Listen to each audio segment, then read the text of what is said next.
E aí, pessoal, tudo bem com vocês? Aqui é o professor Wesley, essa é a nossa segunda aula do curso de microbiologia. Hoje, especificamente, a gente vai discutir aqui acerca do histórico da microbiologia como área de conhecimento. Então, o que acontece? Na nossa primeira aula, eu discuti aí com vocês que a microbiologia, essencialmente, é uma área de conhecimento que procura entender aí os micro-organismos, certo? Abarcando aspectos evolutivos, bioquímicos, aspectos ecológicos e etc.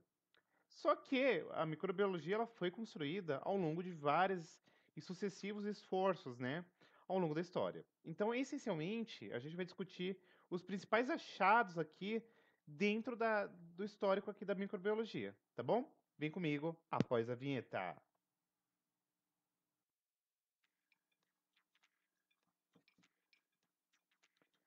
Então, vamos lá. Quando a gente vai comentar assim, sobre qual período foi essencial, drástico para a microbiologia, a gente pode mencionar entre o final do século XIX, ou melhor, a metade do século XIX, e o início do século XX. Então a gente pode pegar entre os anos de 1857 até 1914, que são anos assim essenciais nos quais a gente vai perceber que houve assim um boom na microbiologia. Como, por exemplo, no ano de 1957, no qual Louis Pasteur ele desenvolve aqui, fundamenta os aspectos da fermentação, da pasteurização, ele comenta acerca da geração espontânea refutada. Então ele vai falar o seguinte: olha, os seres vivos eles surgem de outro ser vivo pré-existente. A gente pode comentar, por exemplo, no ano de 1911, o Rose que descobriu, por exemplo, que existe um vírus com potencial oncogênico, tá? Então a gente vai perceber que ao longo da história da microbiologia tem alguns dados interessantes. Então vamos lá. Não menos importante, a gente tem que voltar lá antes, meados aí do século XVII, que existe aqui o Robert Hooker, que é justamente quem é o primeiro a descrever aqui os micro-organismos. Então ele propõe, inclusive, a teoria celular, né? Todas as coisas vivas são compostas por células. E a gente vai ver que boa parte da microbiologia, ela fundamenta-se essencialmente em analisar as estruturas microbiológicas através de microscopia. A gente tem aqui o Anthony von Luquier, lá no século XVII também, que ele faz a primeira observação aqui de bactérias, ele encontrou aqui a infusão de pimentas, então ele fala de animalúculos, que seriam pequenos organismos, muito pequenininhos, tal, tá? E aí um dado interessante é que se vocês observarem aqui, ele descreve vários formatos, ó, formato de bastonete, forma esférica e etc. E por fim, aqui em C, vocês têm uma microscopia de um esfregaço de sangue humano aqui que foi retirado por meio de um microscópio lá do Von Leeuwen, e aqui você tem aqui as hemácias claramente aparentes, tá? A gente tem aqui o Ferdinand Kohn, lá no século XIX já, que ele é justamente o primeiro cara que começa a fazer aqui uma classificação bacteriana. Então ele descobriu, por exemplo, várias bactérias que são formadoras aqui de endosporos, que a gente vai comentar mais adiante no nosso curso. Mas basicamente o endosporo é uma estrutura de resistência para uma situação na qual a bactéria ela literalmente entra em um estado de dormência e quando tem aí uma condição adequada, ela emerge e volta a ter atividade metabólica aqui ativa, tá?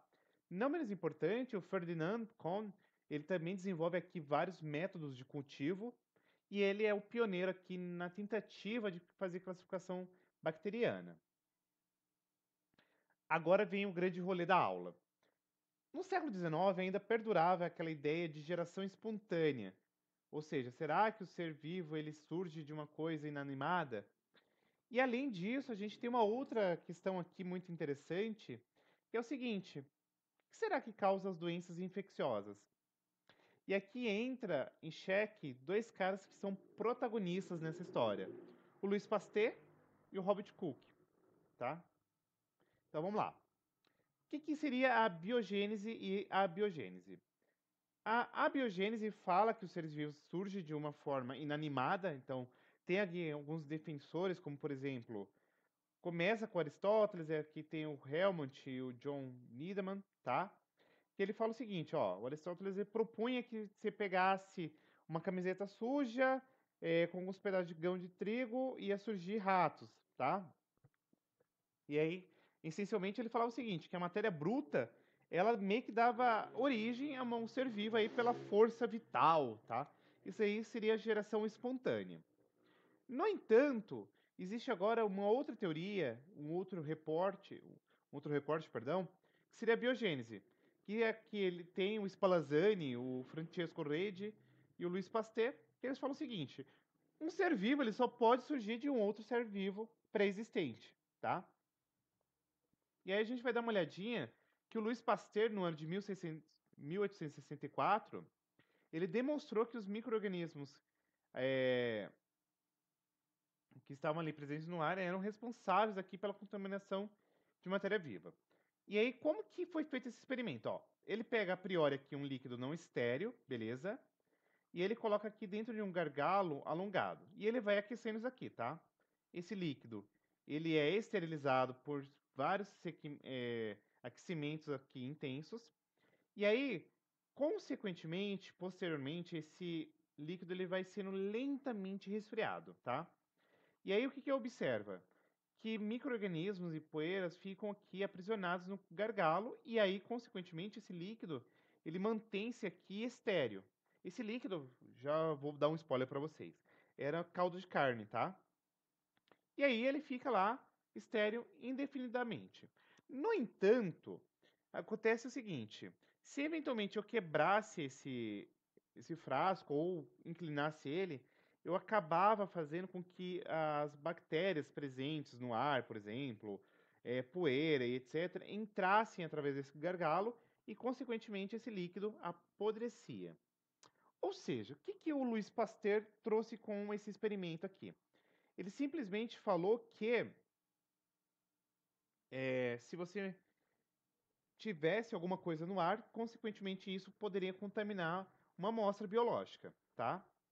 E aí, quais são as contribuições que são oriundas desse experimento aí do Pasteur? Primeiro, os micro-organismos estavam presentes aí em matéria não viva, como por exemplo o ar, sólidos e líquidos, certo?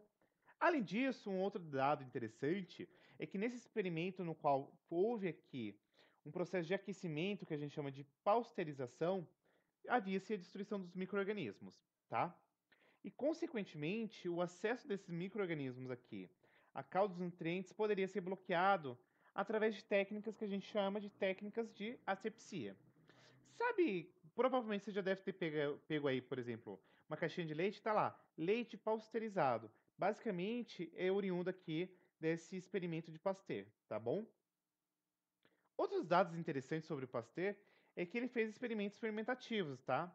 Não menos importante é assim, literalmente esse cara merecia o prêmio O Mão da Porra, porque ele fez desenvolvimento de de vacinas contra antrax, cólera aviária e inclusive contra a raiva, tá?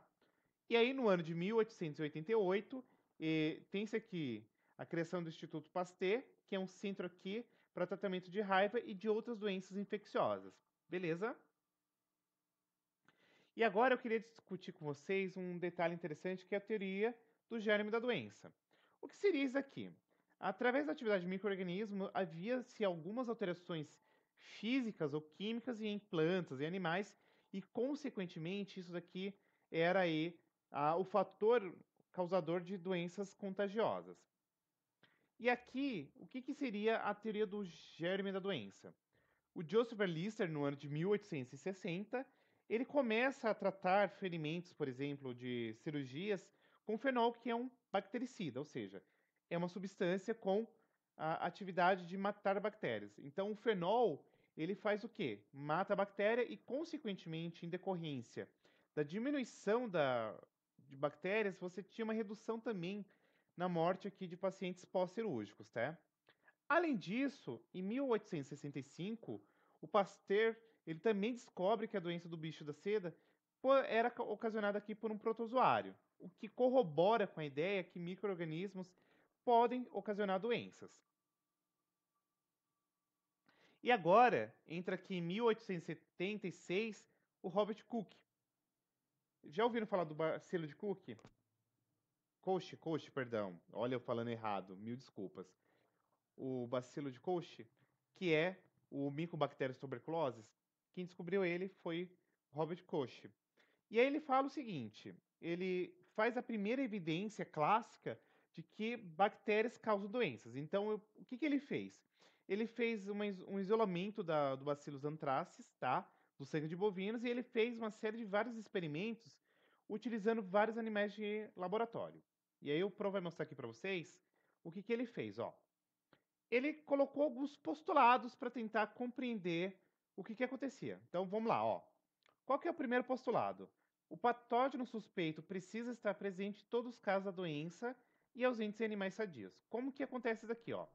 Um animal doente, quando você observava o sangue dele, o tecido, sobre o microscópio, o que que você observava? Além das hemácias, o patógeno presente, tá bom? E aí, qual que foi a ferramenta laboratorial para que ele comprovasse isso? Microscopia e, consequentemente, coloração. Já no animal sadio, ele só observava hemácias, tá bom? Segundo aspecto, esse patógeno suspeito ele deve ser cultivado em cultura própria. Ou seja, o que significa isso aqui em outras palavras? A gente faz o famoso meio de cultura, então ele vai estrear aqui uma placa de agar e aí ele coloca lá uma amostra proveniente do animal doente. E aí, o que a gente observa? Crescimento do patógeno, tá? Quando você tem aqui um animal doente, você tem colônias do patógeno e aqui no animal sadio não tem o organismo presente. Beleza? E aí, consequentemente, essa é uma colônia bacteriana que cresceu aqui, se eu inocular ela em um animal sadio, consequentemente esse animal vem adoecer, tá bom? E aí, qual que é o terceiro aspecto? Essas células aqui da cultura que eu fiz, eu inoculo nesse animal sadio, e se eventualmente causar doença, quer dizer que havia aí a presença de um micro-organismo que ocasionava isso, tá?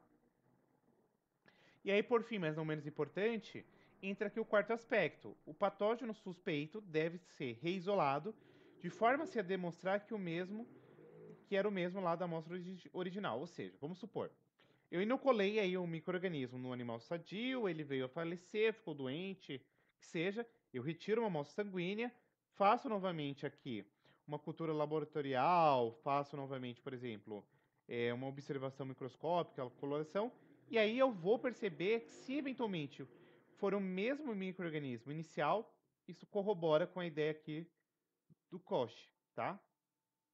Então, quais são as importâncias dos postulados de Koch? Primeiro, eu crio essencialmente uma metodologia para detectar agentes patógenos, tá?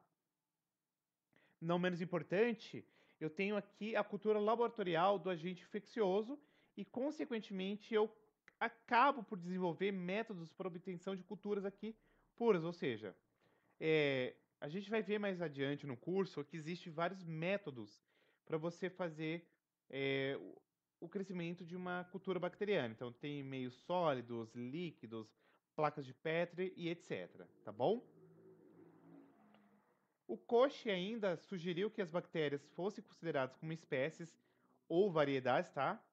E aí, consequentemente, teria uma outra designação própria. E aí, eu queria ainda destacar que no ano de 1882, ele descobre aqui o agente causador da tuberculose, tá? Que é o Mycobacterium tuberculosis, através de técnicas aqui de microscopia e coloração específicas, tá? Então, existe um método aqui específico para fazer a coloração de Mycobacterium tuberculosis, porque a gente vai ver mais adiante que se trata de um bacilo álcool-ácido resistente, mas por hora não se preocupem, o Pro vai explicar que existe várias formas da gente fazer uma coloração de um micro-organismo bacteriano. E tudo isso está diretamente atrelado com a constituição bioquímica da parede celular da bactéria, tá bom? Em 1905, o Koch recebe aqui o Prêmio Nobel de Fisiologia e Medicina. E aqui, ó, a gente ainda tem esses contribuidores aqui para Angelina e o Walter, que também fizeram aqui o desenvolvimento do meio de cultura para possibilitar o isolamento do bactério tuberculose, tá bom? E aqui a gente ainda tem que destacar o Sergei e o Martinos, que foram dois caras que estudaram comunidades microbianas em seu ambiente natural. E aqui eu queria destacar que o Sergei, o que, que ele demonstrou?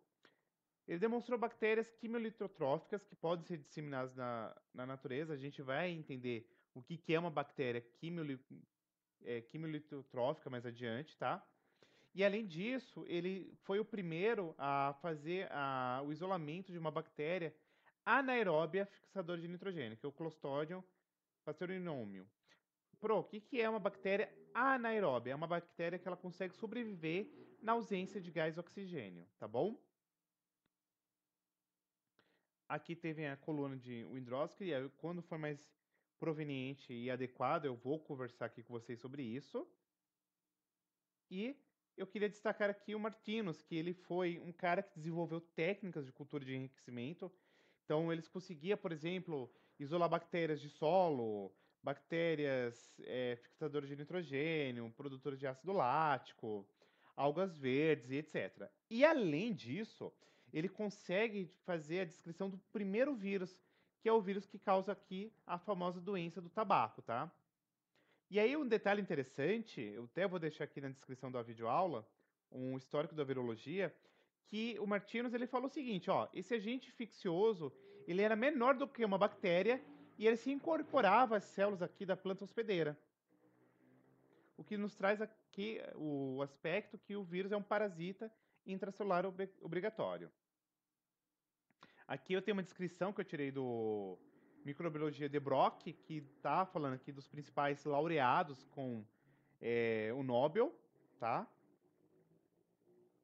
E um aspecto importante que a gente precisa ter é quanto ao aspecto filogenético dos micro-organismos. A gente sabe que existe três domínios da vida, que são o domínio eucária, bactéria e arqueia. E aí, quem começa isso aqui, a priori, é o Henkel, lá em 1866, que ele tenta fazer uma tentativa de descrever a história evolutiva das células. E aí ele propõe, a priori, três grandes reinos: o Animalia, o Plantae e o Protista, tá? E aí, a gente ainda tem aqui o Monera, que seria seres vivos de massa homogênea e máxima simplicidade estrutural, ou seja, eram ancestrais aqui de todas as células, de todas as formas da vida. Essa daqui é a famosa árvore de Haeckel, tá? E aqui tem um detalhe interessante sobre o trabalho do Haeckel, eu não vou lê-lo, tá? Mas ele traz aqui, ó, Moneras e individualidade biológica, alguns elementos do conceito de Monera de N.C. Haeckel, ó. As formas unicelulares consistentes de duas partes distintas, o protoplasma e o núcleo celular, apesar das moneras, está ausente essa complexidade, ou seja, já nos traz aquele conceito que eu falei na aula anterior, que bactérias, por exemplo, são organismos procariotos, tá? Todas as funções de existência, nutrição e reprodução, sensação e locomoção, se efetuam para essas moneras sem que as distintas partes tenham sido diferenciadas em virtude de diferentes processos. Então ele fala de uma complexidade estrutural muito simples, tá? E aí o Robert Whittaker, em 1967, ele faz o quê? Uma nova árvore da vida. Então ele coloca agora 5 domínios ou reinos. Então ele tem o reino Plantae, Fungi, Animalia, Protista e o Monera. Só que eu queria destacar que o Carl Reuser, ele no ano de 1999, é ele que fala dos três domínios da vida. Por quê? A grande sacada aqui, e aqui já tem o número do estudo, onde ele propõe aqui os três domínios da vida, é o seguinte: ele revoluciona drasticamente a forma como isso aí é feito. Por quê? Ele faz análise do RNA ribossômico, especificamente aqui do Small Subunit RNA ribossômico, tá? Que a partir disso ele determina uma relação evolutiva entre bactérias, arqueias e eucariotos. Pro, como assim? Vem comigo, ó. Por que, que utilizar seu RNA ribossômico? Primeiro, porque ele é conservado, ou seja, ele sofre poucas mutações ou essas mutações são muito lentas, tá bom? Além disso, ele apresenta uma coisa que a gente chama de sequência assinatura. O que, que seria isso aqui? é uma sequência de 6 a 14 pares de bases, tá? Nas mesmas posições do RNA ribossômico em diferentes grupos relacionados. Então, por exemplo, quando eu estou olhando aqui um ancestral em comum, e a partir desse ancestral em comum eu tenho aqui as bactérias, arqueias e eucariotos, quando eu analiso o RNA ribossômico, ele apresenta regiões muito conservadas, ou seja, que não sofreram mutações, ou que sofreram poucas mutações. E aí, consequentemente, a partir disso, eu consigo fazer, por exemplo, um sequenciamento da, dessas sequências de DNA e, consequentemente, eu consigo alinhar através de ferramentas de bioinformática e estabelecer relações evolutivas, tá? Então, aqui, por exemplo, ó, tem sequências de procariotos metalogênicos que são distintas, por exemplo, entre bactérias e eucárias. E aí, o que o user propõe aí com os três domínios da vida? Primeiro, que nenhum grupo evoluiu a partir de outro, tá? Então, essencialmente, procariotos e eucariotos, eles evoluíram por vias complementares que são diferentes a partir de um ancestral em comum, tá bom? E aí, o que acontece? A gente pode ter aqui cerca de 10 mil espécies de bactérias e arqueias que apresentam aí algumas similaridades, e a partir disso, eu entro agora no conceito filogenético de espécie, ou seja, eu tenho que observar uma similaridade genômica e, consequentemente, eu fazer uma comparação do RNA ribossômico. E a partir disso, eu tenho que a partir desses dados, eu tenho 84 filos de bactérias e 7 filos de arqueias. Isso dado aqui eu tirei da 14ª edição do The Brock, tá? E a partir disso, a gente ainda chega no outro paper que saiu aqui, que a gente tem 92 filos de bactérias e 26 filos de arqueias. E tudo isso se dá através da análise do RNA ribossômico. E por fim, mas não menos importante, a gente tem aqui as categorias taxonômicas. Não vou entrar muito nesse mérito aqui, tá? Mas a gente tem lá o domínio, que seria a bactéria, e aí a gente tem o famoso filo, classe, ordem, família, gênero e espécie. E, não menos importante, a gente já tem aqui a nomenclatura linneana, que é aquela que está com gênero e epiteto, e aí tem todo um aspecto que tem que ser sombreado. Primeiro, o gênero é em letra maiúscula e o epiteto em letra minúscula, tá? E o epiteto em específico, um detalhe interessante, ele se refere a características morfológicas, fisiológicas ou ecológicas aqui desse organismo, tá bom? Além disso, pode estar aqui atrelado, por exemplo, como uma homenagem a uma pessoa ou pesquisador. Por exemplo, no caso de Escherichia coli. Coli porque a gente encontra ela aqui no colo, na região do intestino, tá? Por exemplo, Staphylococcus aureus. Staphylo significa ranho ou grupar de células. Coccus, formato que tem formato esférico, tá? E aureus, por quê? Tem um aspecto de cor de ouro quando a gente faz observa aqui a cor das colônias dessa bactéria. E é isso. Eu espero que vocês tenham curtido a aula, que ela tenha ficado didática, transponível. E se você tiver curtido, compartilha o vídeo, se inscreva, ative o sininho de notificação, compartilhe o vídeo no WhatsApp, no Instagram, no Telegram, que vai me ajudar bastante, tá bom? Beijão e até a nossa próxima aula, que será sobre a importância da microbiologia em aspectos do dia a dia. Fui. Ah, não menos importante, referência bibliográfica, o Microbiologia de Brock. Fui.